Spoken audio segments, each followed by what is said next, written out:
Good morning, LinkedIn friends, Value First Nation. Welcome to another episode of Value First AI Daily, your collaborative intelligence report. It is Wednesday, February 25th, 2026. How are we doing, fellas? Good. Doing good. It's Wednesday, wearing some orange, ready to rock and roll today. Doing very well. Yeah, I'm doing okay. I'm doing good. The feel like, there's some odd news out there, but yeah, I'm doing all right. Some odd news. Yeah, that's one way to Hmm. put it. Um, uh, so let's talk about some less odd news, I guess. I guess it's on top of mind. I just I want to put it out there. What's happening is starting to become. I've been saying it for a while now, like almost pretty much since definitely before DeepSeek dropped. That what we're going through or what we've been going through is definitely like the second Cold War, and people were kind of just like not paying attention to it, right? And we're pushing through an era, and I hope people kind of see it that like from all sides, right? It's not just like jobs, it's not just medical, it's not just transportation, it's not just advanced technologies, but it's also government, it's also local governments, also federal governments, also state governments. And recently, I just want to put it out there only because like I don't want people to get the wrong impression about Anthropic. If you haven't been paying attention to the news, which they've been doing a great job of blasting it everywhere for no reason, with horrific facts behind it, Anthropic recently had to pull back on its policy regarding AI model release, and all that means is that they're actually going to release models faster and not wait as long to release them. The previous policy was in place for safety, and the policy changed after a meeting with some jackass yesterday. So just putting it out there, the company is not backing off of security. They are not backing off of safety. They definitely, I can guarantee you that if it was up to Dario, this would not be happening. But I can also guarantee you that there is an insane amount of pressure on them, because as we all, at least as anybody paying attention found out, almost the entirety of our military is resting upon Anthropic Claude right now.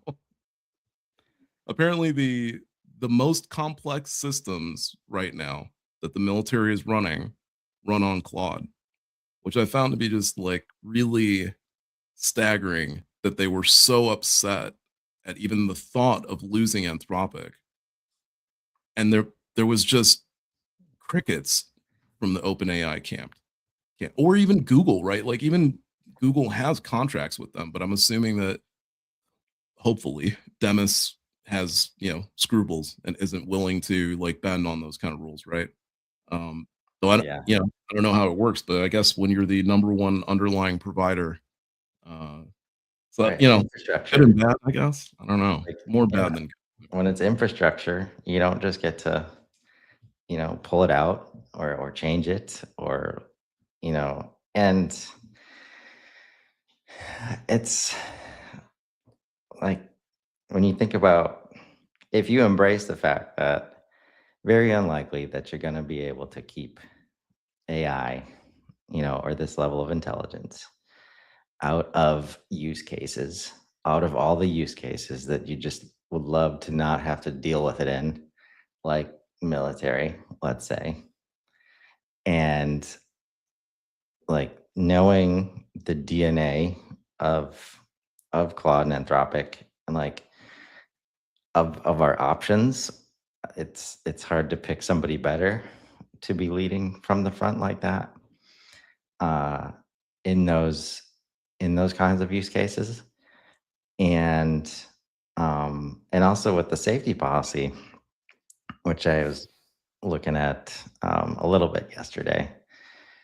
It's it's almost like now I'm sure it has to do with like keeping up and the pressure to keep up just as much, but like if it's about we're not going to release stuff until the humans are sure it's good and safe, and you've got recursive self-improvement and the models are coding themselves, like at which point do we, and this is like part of the transition to AGI or ASI or whatever the point is, where it's like taking care of itself. How can you even like make sure, right? So Yeah. again, it's not a deterministic system overall. So it's just like put the guardrails in place and, get ready for things that could happen Hmm. versus being, as uh, you know, trying to be preventative in places you just really can't be, right? So, and when your team, if you have a team building to that policy or not building to that policy, that can dramatically change, how fast people are moving, choices that they're making day to day. So I'm sure there's a ton of reasons behind it, but again, like the way that he's like challenged the rest of the industry and has not held back on what the outcomes could be, Hmm. right? It's like nothing to hide over there, Right. feels like. So, Yeah. No, they're still going to publish papers and everything. So I'm not really worried about it. It's just that, like, I just don't want people to get the wrong impression and think that, like, oh, well, they're joining the race now too. It's like, no, their hand is being forced. So, yeah. but I had something for you two guys today. Not to hijack the agenda, but hijacking it. Um, and it was because of a post from our friend Ryan, and I found it really interesting, though I didn't have the time to come back to it. But I think you guys are equally, if not more so, equipped to handle this answer.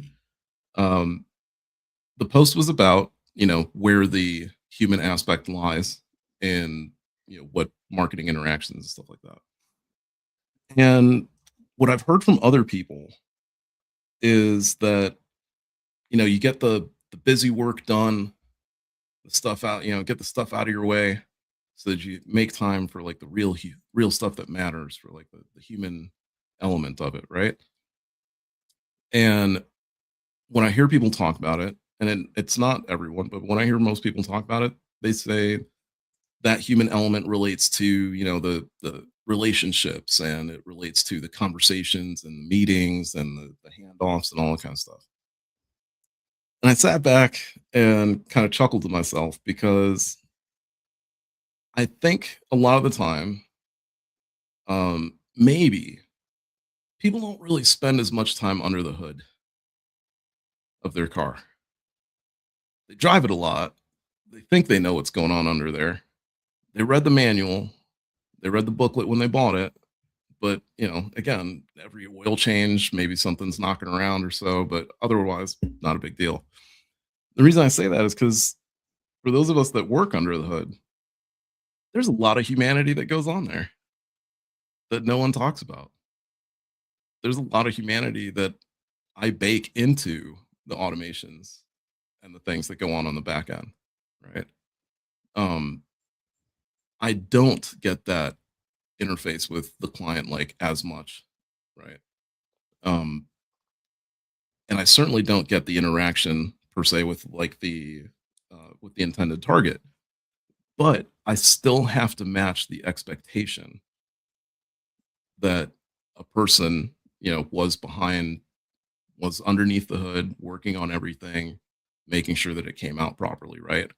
But what I found ironic is that the flip side of the coin, where I would happily use a Breeze prospecting tool to bring the aggregation to me, to handle the meetings for me, to handle all that stuff for me, so that I could spend more time putting the quality and effort into making all my messaging and all my routing and everything sound more legitimate and sound more um, human. So I put it to you, gentlemen. Is the interaction with other people the only place? Really? Or is it anywhere that a human applies passion?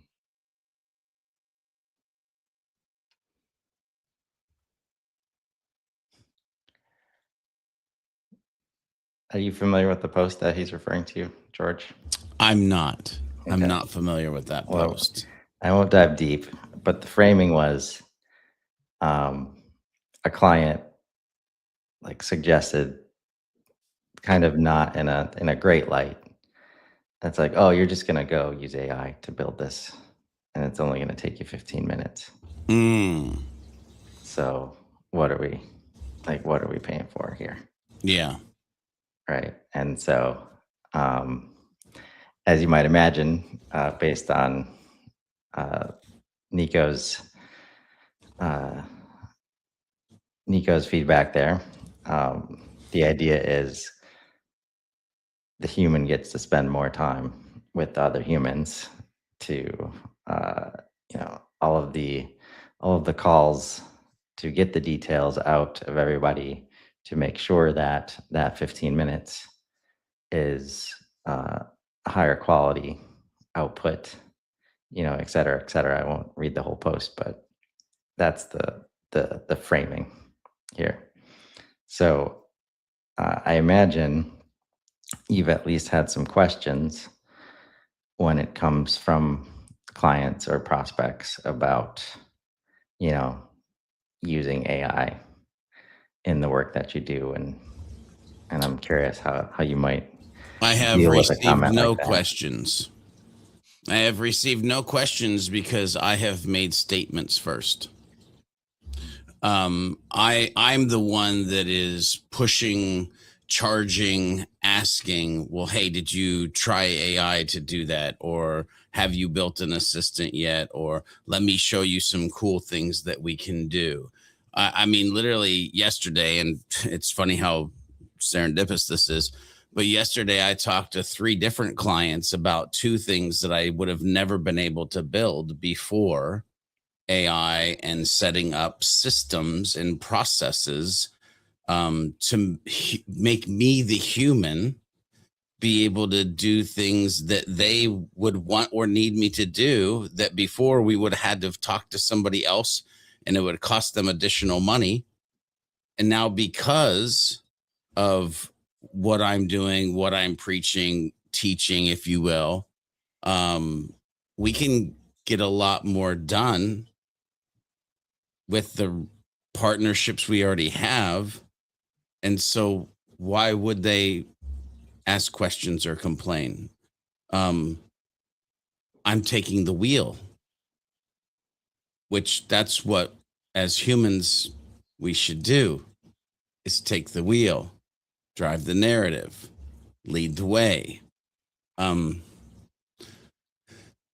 So no, honestly, I haven't really gotten those questions. And if they have been questions, they've been questions out of how can I do that? Not why am I paying you what I'm paying you? Right. I don't know if that's helpful or not. I'm sharing the world that I live in right now. Well, I think yeah, and I've talked to Ryan about this after that post in response to some of the comments you made, Nico. Like, this is why value first is a thing. Like, if you can get out of the way of AI and humans, just like get out of that framing. Like, we're trying to drive value, like, and create value and share value and multiply value, right? So whether it was a human working on it for 4 hours or AI working on it for 15 minutes, if there's a value output there, like that's what you're paying for, and that's what you're investing in for the thing that you want to get done. I mean, and here's the thing: what kills me is this is not new. Like, You can pay me $3,500 or $5,000 to come speak at your event. I'm a human. I'm dynamic. I'm actually pretty dang smart. You get Gary V to come speak at your event. It's $50, $75, $100,000. Same hour, same blood, same flesh, smart people, dynamic. I'm not saying I'm Gary V, by the way, so don't even go there, ladies and gentlemen. But it's not even the value. Can I be honest with you? It's the perceived value. But yes, it is about value. So like, I think it, because it's new, it's a thing. But here's the other thing too, is like, there's something that somebody might output with AI and deliver as value to a client, and they have all the rights to bitch and moan about it because it's a turd that got polished. I can tell you kind of what Nico, where my brain went when Nico was talking. If Echo builds something at this point, it ain't no turd and it don't look polished. Like, it's legit. And also, I, as the human, have like, and I'm not saying the other human or humans have not, but I've added enough of either after the fact my flavor, or because I've taken the time to humanize. I'm being very careful right there. Humanize Echo, like with my stories and my beliefs and my values, and that like what I'm giving is already 90 to 95% GBT, because it's an echo of the human. Anyway. Yeah, I found it similar to George, that like value is value, and it's where you're able to bring it. And you know, I've had people ask like, okay, well, what's the difference between like what you're doing and, you know, why can't I just make an agent to do what you do, right? And it's true, right? You could definitely build an automated system that does what I do, that performs. So the analogy, you could also make a George B. Thomas agent, right? And you can use all of George's public information and make a George B. Thomas agent. If you listen to what George just said, then you understand the difference. Echo might be a reflection, but it's only his most accurate reflection. No one else will ever be able to make Echo,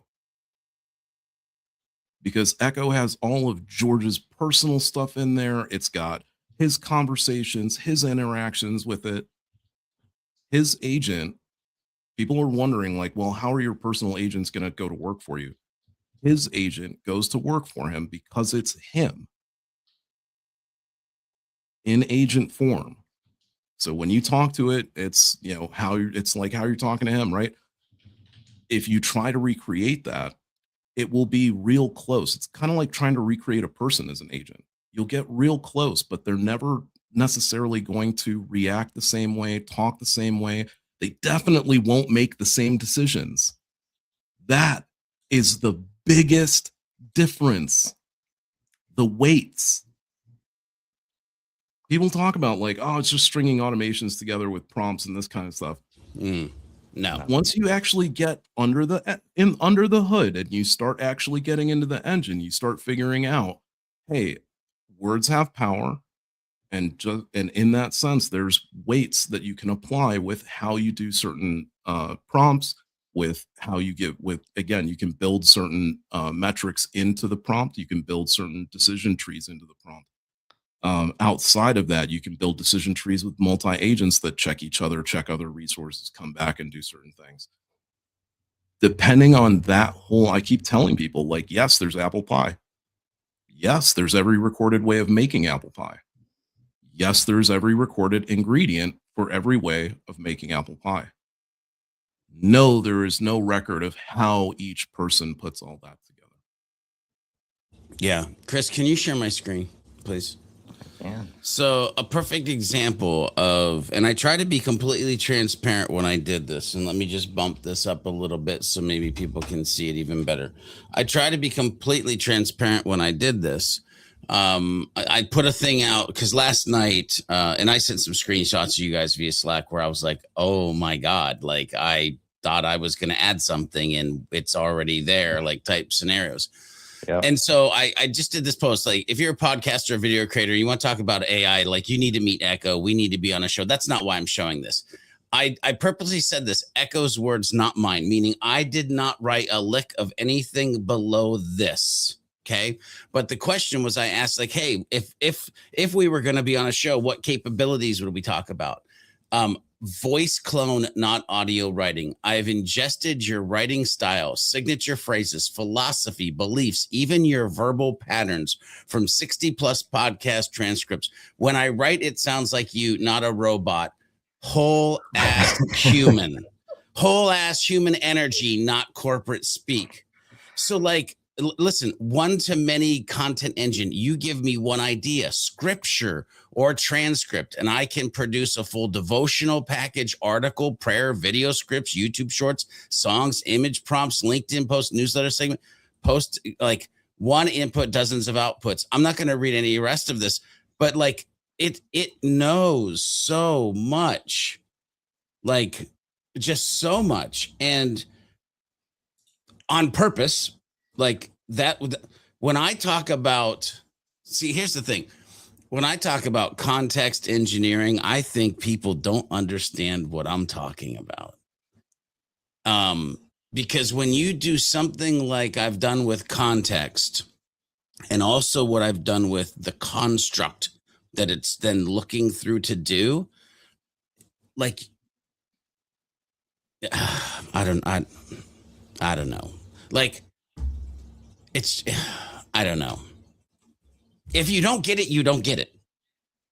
But if you get it, you get it. And God, I hope more people get it than don't.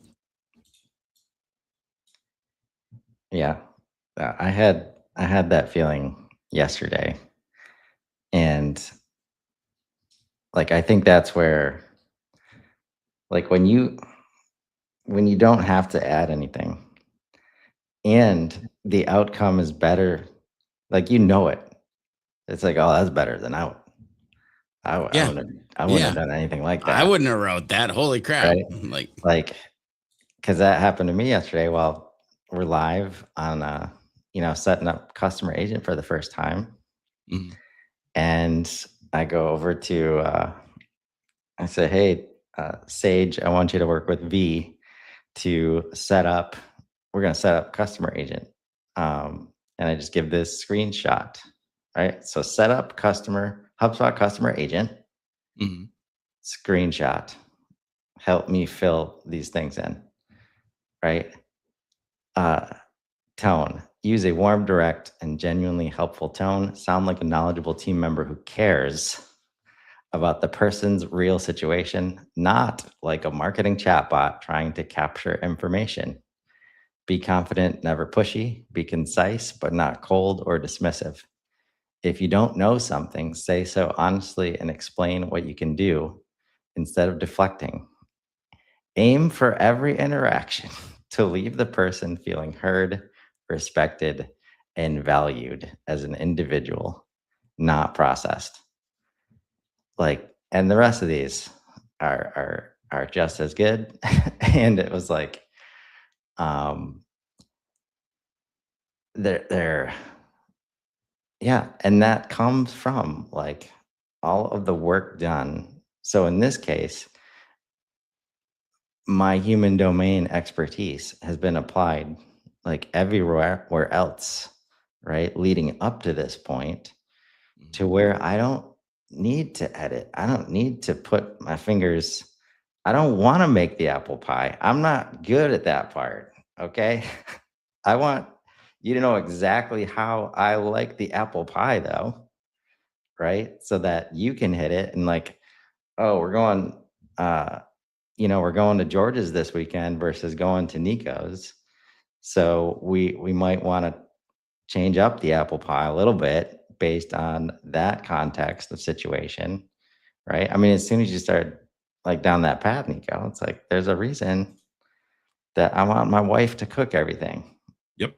Isabel is the best cook I've ever been around, right? And she can't teach me because I need directions. And she's just like grabbing stuff like left and right, not measuring stuff. And like her best stuff is when there's no plan like going in, right? And Yep. like that's like asking me to do that just because like I'm supposed to, or that's what the goal is. And if I were to say, oh, well, you're paying me, it's our contract, so I'm not going to ask Isabel to cook the thing. I guess I got to do it, right? Nobody wants that output. Nobody wants that outcome, right? I know we're at time, but I want to say this too, because I think it's really important. Like, even you as the thought leader, if you're pushing the edge and you're creating something like we're talking about creating, that like the output becomes, I think you realize that when you actually create something, it sounds something like this. You're reading it and it's like, yep, yep. Oh, well, I hadn't thought about that. Well, that's actually, yeah, okay. Maybe I do believe that way. Yep, yep, yep. Oh, you know what? Hey, can we research this piece? Oh, okay. Now that we research, I feel this way. Can we double down and like, let's do this to that section? Yep, yep. Yeah. Oh, dang, that's dope. Actually, I said that on stage like last year. Okay, that's what working with your assistant sounds like.